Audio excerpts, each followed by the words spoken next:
And so when you're confronted with these in Christ, for those of us, like the verse before, rooted and grounded in the reality, receiving the love and the forgiveness and the grace of the gospel and walking that out, this is a time when we are confronted with these things to actually grow and mature and to cling to what is true and not just what is enticing and easy. This is an opportunity for us in these moments as we are seeing to it, as we are being watchful, as our eyes are on the horizon on a swivel to say, that doesn't line up. It looks really good. It looks fun. It looks pleasurable. It looks like I might get lifted up because I adhere to this thing. But does it line up with what God has to say about yourself, about other people, about the way that He has designed the world to flourish?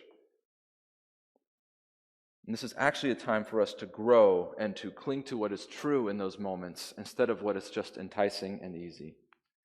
Because listen, the enemy loves to enslave us with things that we think will bring freedom outside of Christ. They look good, they look promising, but they have nothing of the life of God in them when we turn to them for freedom instead of Christ. And the worst part about it is the enemy takes good things that God's given us, and when we make them ultimate things, we become enslaved to them.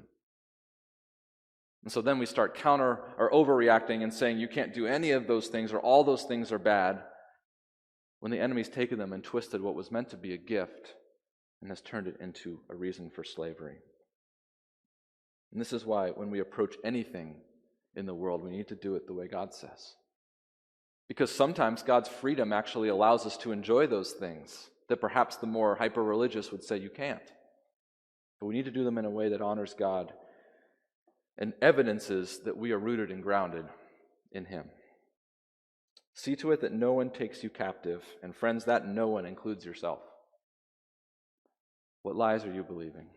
What are you assimilating perhaps too quickly into your life that needs closer examination? These frauds are everywhere in the world, these fraudulent freedoms. And so we need to be strong in our foundation, and we need to be watchful for these as they present themselves.